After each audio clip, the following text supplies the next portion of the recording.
네, 오늘 함께 은혜 나누실 말씀은 베드로전서 1장 6절부터 7절 말씀입니다. 그러므로 너희가 이제 여러 가지 시험을 인하여 잠깐 근심하게 되지 않을 수 없었으나 오히려 크게 기뻐하도다. 너희 믿음의 시련이 불로 연단하여도 없어질 금보다 더 귀하여 예수 그리스도에 나타나실 때에 칭찬과 영광과 존귀를 얻게 하려 함이라. 아멘. 네, 오늘은 베드로전서 1장 6절부터 7절 말씀을 중심으로 시련을 이기고 성막을 지으라라는 제목으로 성막 강의 10번째 시간이 되겠습니다.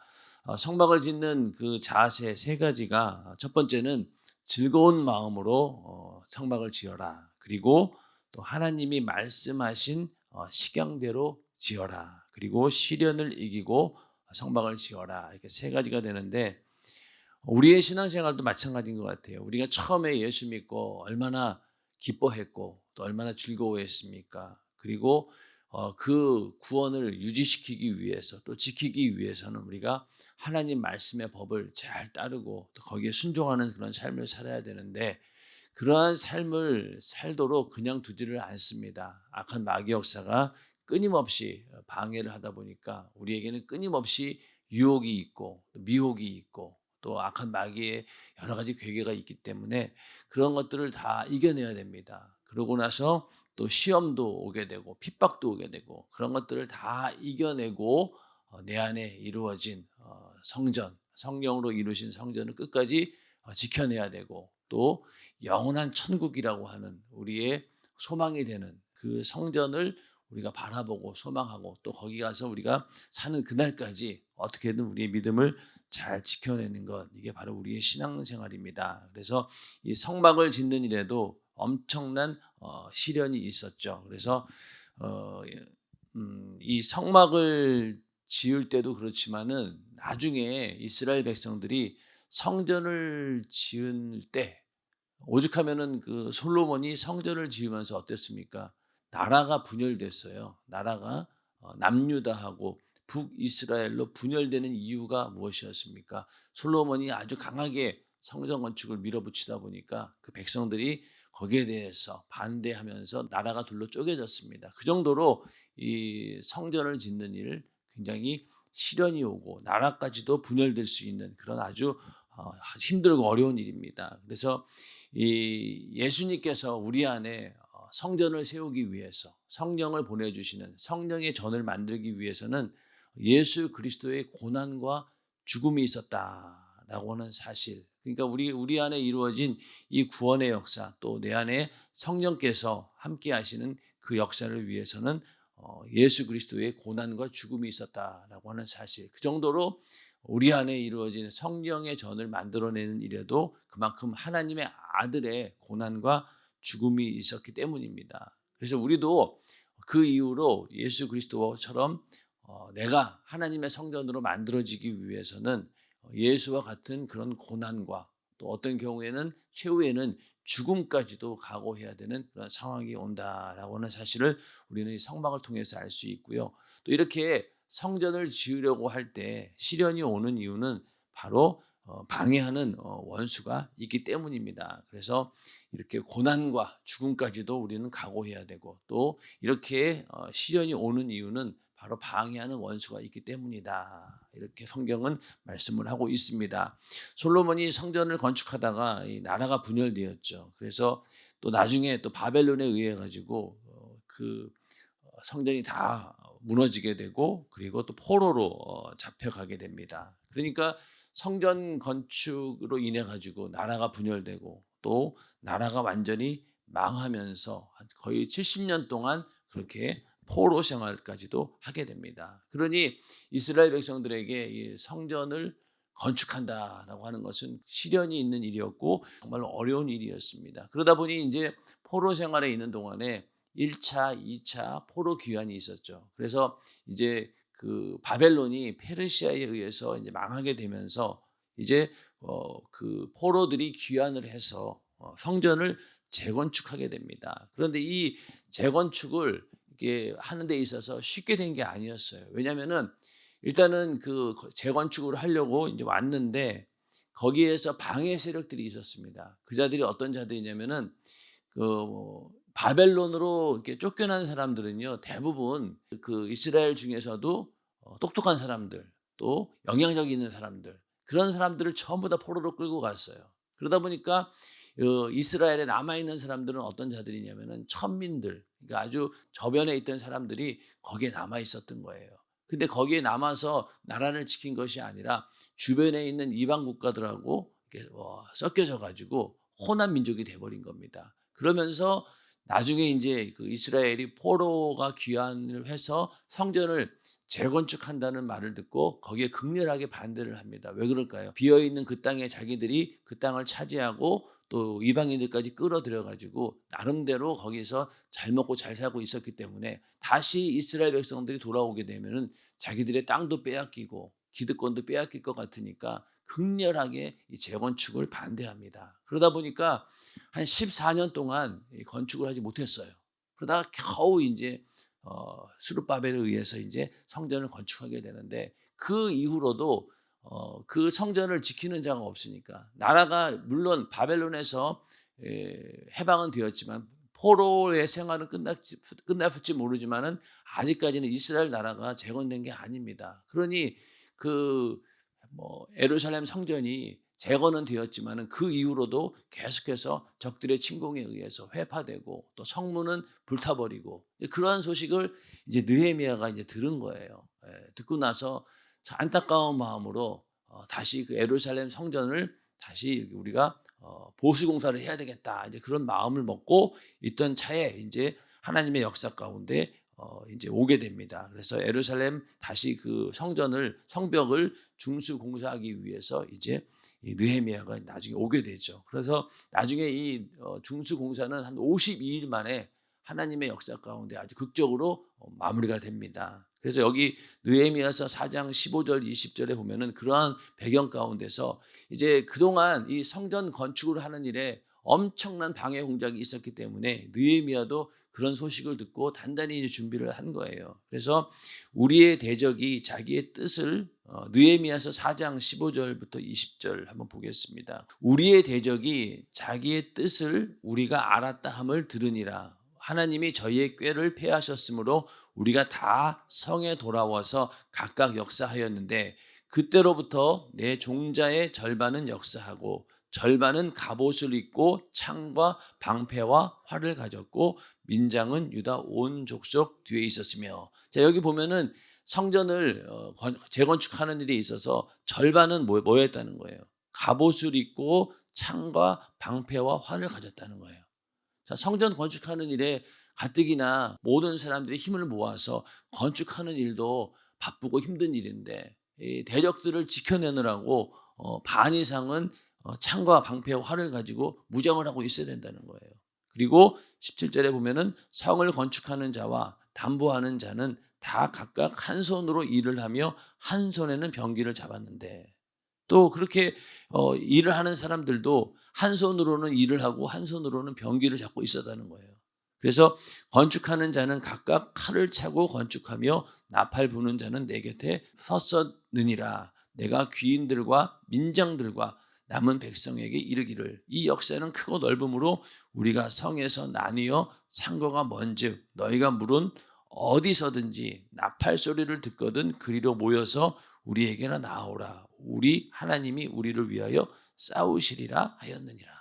자, 그러니까 이렇게 무기를 갖추고 있다가 또 워낙 그 예루살렘 성전을 공사하는 부분이 넓다 보니까 서로 이제 소통이 안 될 수 있으니 나팔을 딱 불게 되면 전쟁이 일어났구나, 또 누군가 침입을 했구나 알고 빨리 뛰어와서 함께 싸우자, 이제 이런 이야기입니다. 이만큼 이 예루살렘 성벽을 다시 재건하는 이 일조차도 이렇게 방해 역사가 심했다는 거죠. 그리고 그 전에 예루살렘 성전을 건축하는 일도 그렇고 지금까지도 이 잃어버린 성전을 회복하려고 이스라엘에 지금 난리를 치고 있습니다. 그 정도로 이 성전 건축은 어려움이 있는 것이죠. 오늘날 교회의 성전 건축은 어떻습니까? 마찬가지입니다. 요즘도 교회를 지으려고 하면은 일단은 주민들의 반발이 엄청나죠. 그래서 예전에도 보면은 큰 교회에서 어느 지역에다가 교회를 세우려고 했는데 결국은 세우지 못했어요.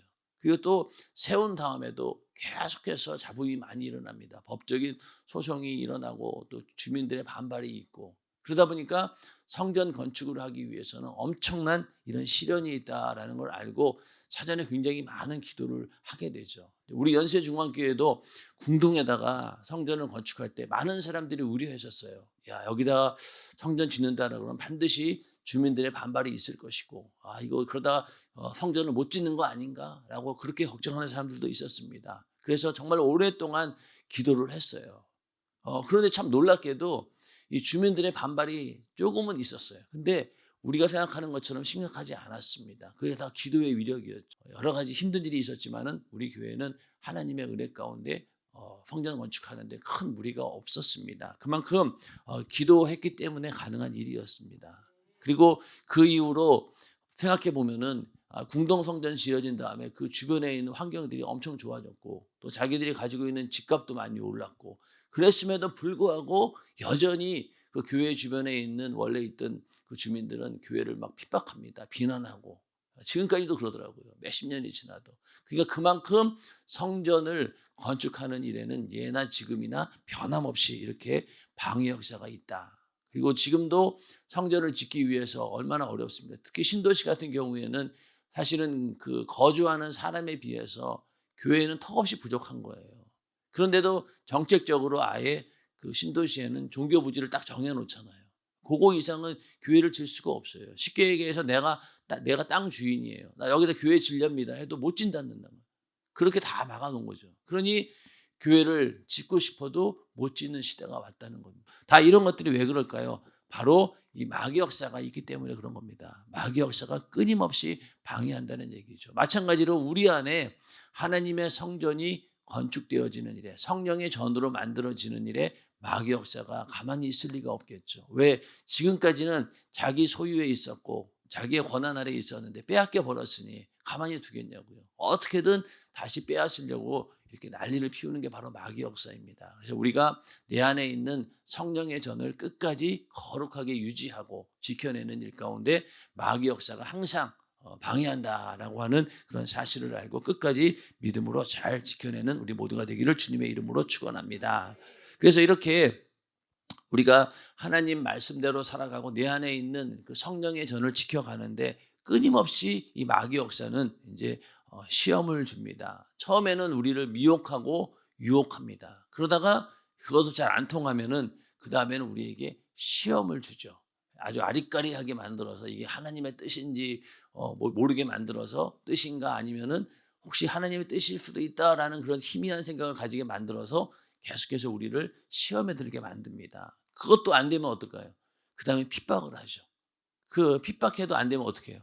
그 다음에 이제 목숨까지 우리를 죽이려고 들겠죠. 그래서 마귀 역사가 가장 최악의 할 수 있는 일은 우리의 목숨을 위협하는 일밖에 없습니다.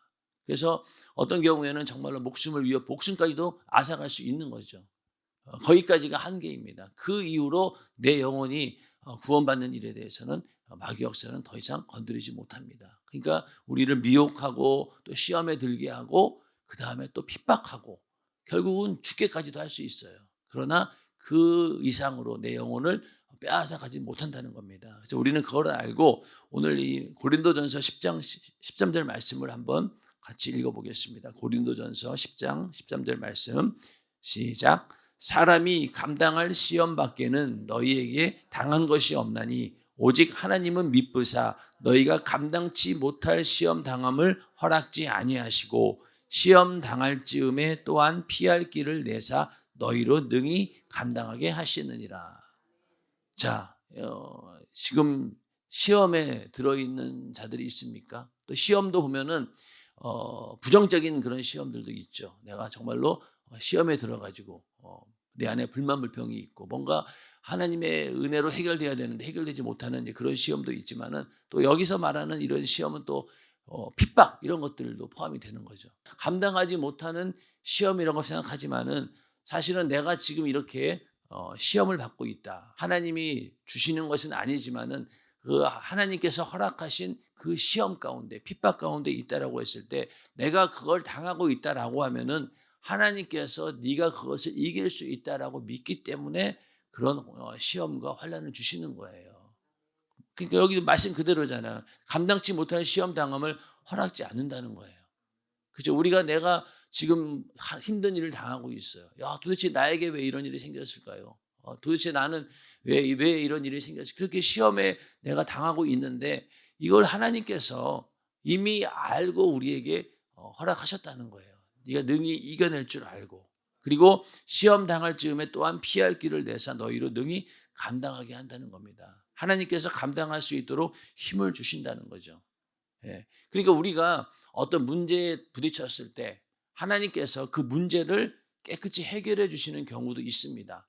기도 응답이 이루어져서 문제가 깨끗이 해결되었으니 이제 나는 여기서 이제 자유함을 얻습니다. 그러나 어떤 경우에는 그 문제가 해결되지 않아요. 그런데 어떤 복을 주시냐면은 그 모든 시련과 고난과 어려움들을 믿음으로 이겨낼 수 있는 힘을 주시는 거예요. 그러다 보니까 그런 고난과 시험 가운데 내 믿음이 더 성장해져 있는 거죠. 결국 문제는 해결되지 않았어요. 그렇지만은 오히려 그 문제로 인해서 내가 더 연단받고 더 강해지고 믿음에 서게 되는 그런 경우들이 많이 있지 않습니까? 그래서 우리는 기도했을 때 이 문제가 해결되는 것만이 응답은 아니에요. 그 문제를 통해서 내가 더 믿음으로 만들어지는, 내가 하나님의 성전으로서 더 만들어져 가는 것, 이것이 오히려 더 큰 복입니다. 그래서 야고보서 1장 12절에 시험을 참는 자는 복이 있도다. 이것에 옳다 인정하심을 받은 후에 주께서 자기를 사랑하는 자들에게 약속하신 생명의 면류관을 얻을 것임이니라. 자, 여러분들 이 땅에 있는 문제가 해결되는 것으로 만족하는 것, 그것이 더 크겠어요? 아니면은 그거를 이겨냄으로 인해서 영원한 생명의 면류관이 있다라고 할 때 어느 걸 택하시겠어요? 예, 그저 후자를 택하는 거예요. 그러고 이런 것들을 알지 못하는 사람들은 어떻습니까? 당장 눈에 보이는 문제가 해결되기를 바라는 마음으로 그것만 놓고 기도를 하는 거예요. 그러나 그 지금 당하고 있는 이 시험, 그 이후에 닥쳐오는 우리에게 주어지는 그 생명의 면류관, 이걸 바라보는 사람들은 이건 아무것도 아닌 거죠. 그러니까 그런 경우에 죽음이 온다 한들 우리에게는 이 생명의 면류관이 있기 때문에 능히 그 시험을 이겨낼 수 있다는 겁니다. 그래서 시험을 이겨낼 수 있는 믿음을 주시는 것도 하나님이시고, 그것도 바로 하나님이 주시는 축복인 줄로 믿으시길 바랍니다. 네. 그래서 이렇게 하나님께서 우리에게 시련을 당하도록 하시는 이유는 제일 먼저는 우리에게 복을 주기 위해서 그렇습니다. 자, 그 마리아가 예수가 잉태할 것이라고 그런 이제 말씀을 받게 됩니다. 거기에 대해서 마리아는 사실은 그 처녀가 임신을 했으니 율법에 의하면은 돌에 맞아 죽든지 아니면 화형에 처하든지 이런 아주 율법적으로 봤을 때는 정말로 이게 앞으로의 일이 굉장히 걱정되지 않았겠습니까? 그런데도 불구하고 이 마리아는 죽음을 무릅쓰고 하나님 말씀을 받아들였습니다. 그 결과 어떻게 되었습니까? 예? 인류를 구원할 예수를 잉태하는 여자로서의 최고의 복이었던 거죠. 그리고 예수님의 생애를 직접 지켜보는 그런 사람으로서, 그래서 예수를 잉태했고 또 신구약을 관통하는 축복, 그러니까 그 신약과 구약 사이, 구약과 신약 사이, 거기에 바로 예수의 성탄이 있었고 그 가운데 누가 있었습니까? 바로 마리아가 있었던 거죠. 하나님의 아들이 내 뱃속에서 나왔다고 생각해 보세요. 얼마나 이게 참 대단한 일입니까? 그래서 이렇게 시련을 당하는 이유는 바로 하나님께서 우리에게 축복하기 위해서. 그러니까 오늘날 우리도 도저히 환경적으로는 내가 이걸 순종할 수 없는 그런 일들이었지만은, 그러나 하나님께서 그 말씀대로 내가 그 순종했을 때 하나님께서 주시는 복은 엄청나게 컸고, 내가 기대한 것보다 훨씬 더 큰 복을 하나님이 주신다는 겁니다. 두 번째는 이 시련을 통해서 우리의 교만을 낮추고 하나님 말씀대로 사는 것을 가르쳐 주시기 위함이다. 이스라엘 백성들이 40년 동안 광야를 지나갑니다. 일주일 정도면은 가나안 땅에 충분히 이르를 수 있었어요. 그런데 여기서 40년 동안 광야의 생활을 하게 되는 거죠. 그것도 200만 명이 하루 이틀도 아니고. 생각해 보세요, 여러분들. 200만 명이 어디 모여가지고 한 4박 5일만 행사를 가져도요, 엄청난 행사잖아요. 국제적인 행사 생각해 보면은 일주일만 만약에 우리나라에 200만 명이 모여서 행사한다고 생각해 보세요. 그럼 나라가 난리 납니다. 그런데 이 200만 명 이상이 되는 이 사람들이 40년 동안 이동하면서 광야에서 생활한다라고 하는 것은 지금도 이 과학적으로는 불가능하다는 거예요. 그런데 하나님께서 함께 하셨기 때문에 가능했던 거죠. 그렇게 40년 동안 광야의 생활을 했던 이유가 바로 신명기 8장 2절 3절에 나오는데 다 같이 한번 읽어보겠습니다. 시작. 내 하나님 여호와께서 이 40년 동안에 너로 광야의 길을 걷게 하신 것을 기억하라. 이는 너를 낮추시며 너를 시험하사 내 마음이 어떠한지 그 명령을 지키는지 아니 지키는지 알려 하심이라. 너를 낮추시며 너로 줄이게 하시며 또 너도 알지 못하며 내 열조도 알지 못하던 만나를 내게 먹이신 것은 사람이 떡으로만 사는 것이 아니요 여호와의 입에서 나오는 모든 말씀으로 사는 줄을 너로 알게 하려 하심이니라.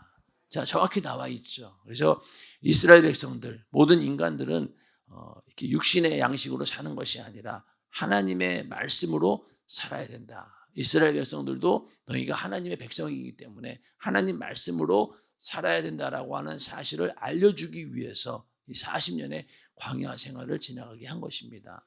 오늘날 우리도 우리에게 닥치는 여러 가지 문제와 또 시험, 시련, 고난 이런 것들을 통해서 궁극적으로 얻게 되는 건 뭐냐? 내가 하나님 없이는 살 수 없는 존재이구나.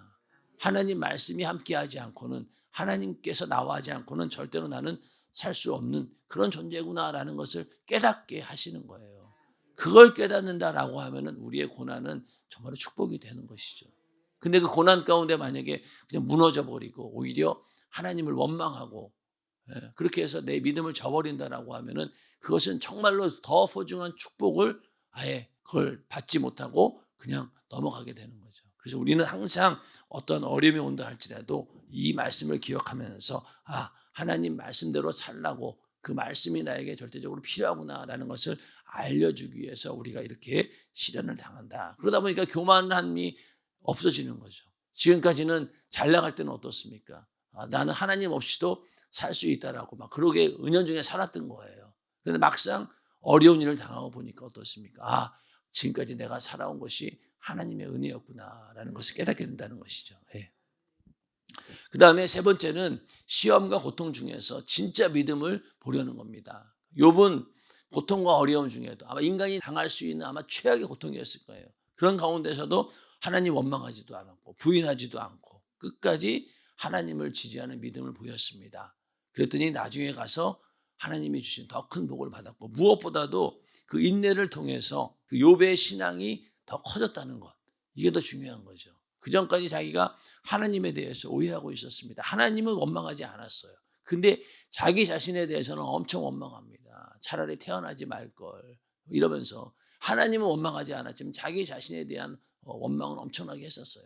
그런데 나중에 알고 보니 하나님의 더 큰 뜻을 깨닫게 되면서 욥은 한 단계 더 믿음이 성장하게 되는 것이죠. 그리고 또 덤으로 더 큰 복을 받았다라고 성경은 말하고 있고 또 네 번째로는 영적인 지도자로 성장케 하기 위함이다. 모세의 경우를 보면은 광야에서 40년의 이스라엘 백성들과 함께하는 세월이 있었지만은 그 전에 뭐가 있었냐면요. 미디안 광야에서 홀로 40년간의 광야 생활을 합니다. 그가 처음에는 바로의 왕궁에 태어나가지고 이 애굽의 왕자였죠. 그렇죠? 그런데 거기서 살다가 자기가 이제 히브리인임을 알게 되고 어느 날 이제 성장해서 밖에 나가 이제 이스라엘 백성들이 거기서 이제 고난 당하는 걸 보게 되는 거예요. 그리고 애굽 사람에 의해서 막 두들겨 맞고 있는 걸 보고 막 쫓아가 가지고 말리다가 그 사람 애굽 사람을 때려 죽입니다. 예. 그리고 그 다음 날 갔더니 이제 히브리인들끼리 막 싸우는 거예요. 동족들끼리. 더 막 열받는 거죠. 야, 왜 니들끼리 싸우냐? 이렇게 지금 우리가 애굽 사람에게 이렇게 고난 당하고 있는데 니들끼리 싸우면 되겠느냐? 그랬더니만 그 이스라엘 사람들이 어떻습니까? 네가 뭔데 왜 이러냐? 너는 얼마 전에 사람 죽이지 않았느냐? 그러니까 자기의 이제 살인죄가 드러나니까 도망갑니다. 도망간 곳이 미디안 광야예요. 거기서 40년의 세월을 보냅니다. 자, 모든 걸 누리고 있던 왕궁에서 나와가지고 또 그것도 이스라엘 백성들에게 내가 그렇게 막 의분을 일으켜서 뭔가 민족을 구하려고 하는 그런 마음이 가득했을 때 그때 하나님이 쓰시면 좋을 텐데 그때는 쓰지 않으시고 오히려 40년 동안 미디안 광야에서 나는 아무것도 할 수 없구나. 얼마나 시리와 좌절에 빠졌겠어요. 40년의 세월 동안. 겨우 이제 목동생 양치는 그런 생활하면서 연명하고 있었던 거죠. 거기서 모세는 자기 자신에 대한 완전한 내려놓음이에요. 다 내려놓은 거예요. 나는 아무것도 할 수 없어.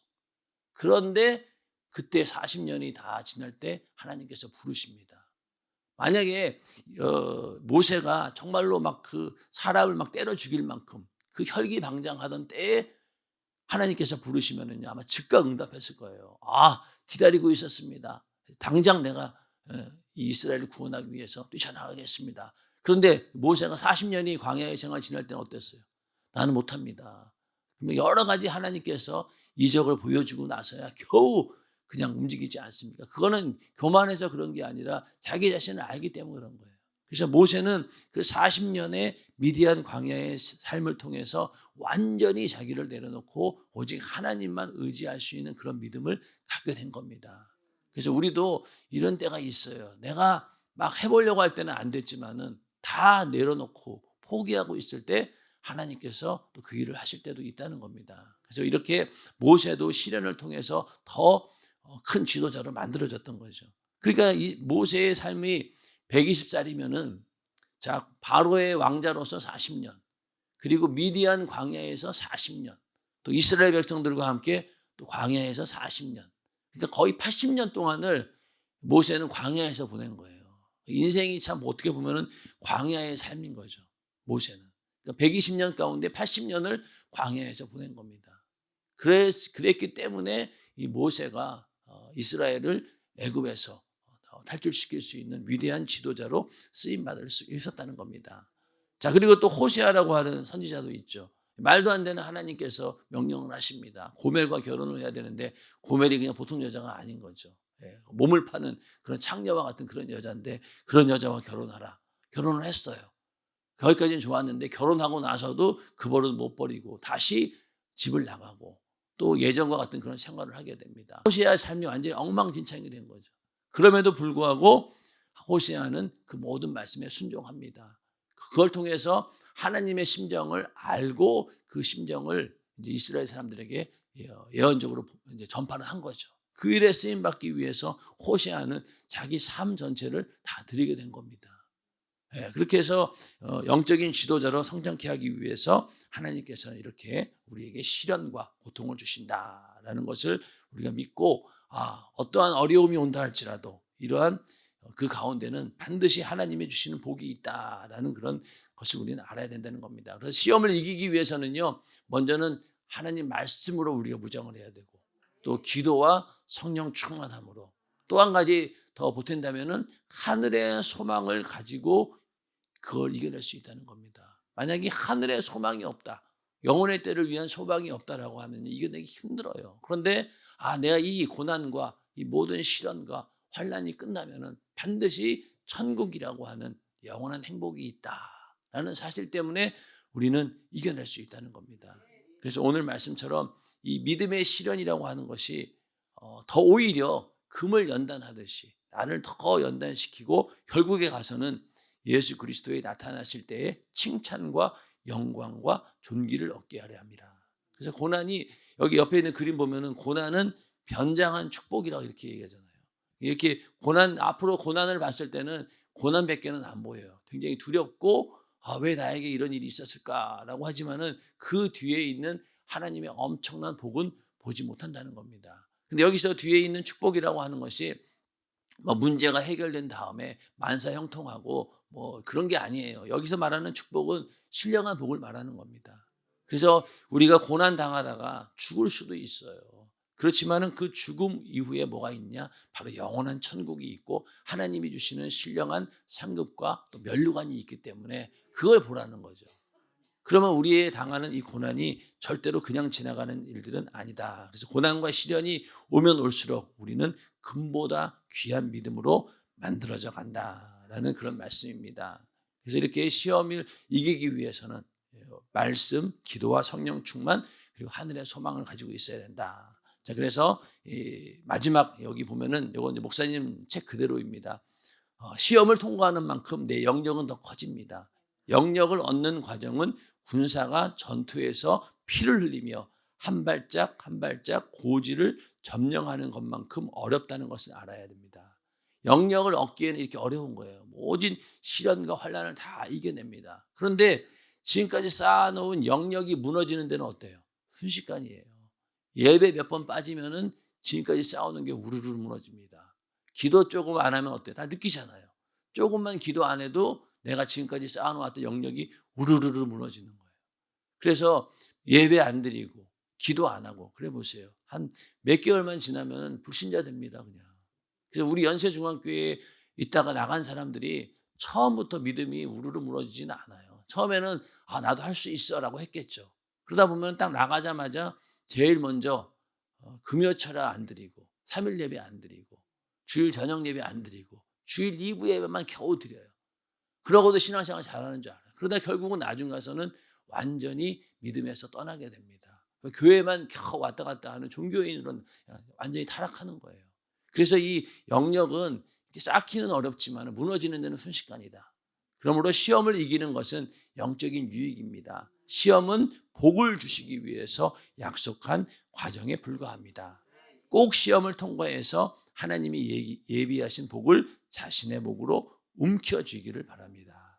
우리 안에 신령한 성막을 지을 때 시련이 옵니다. 시험이 올 때마다 내 심령 안에 성막을 한 단계 한 단계 더 크게 건설하는 줄 믿고 기쁘게 승리하기를 바랍니다. 이 말씀 그대로 우리가 어떠한 시험이 오고 또 환난이 오고 고난과 역경이 온다 할지라도 이것만 이겨내면은 내가 또 한 단계 한 단계 내 믿음이 성장하고 또 내 안에 이루어진 이 성전이 더 견고하게 만들어지는구나. 더 아름답게 건설되어 가고 있구나라는 그런 믿음을 가지고 우리에게 주어진 모든 시험 또 시련들 고난 다 이겨내기를 주님의 이름으로 축원합니다.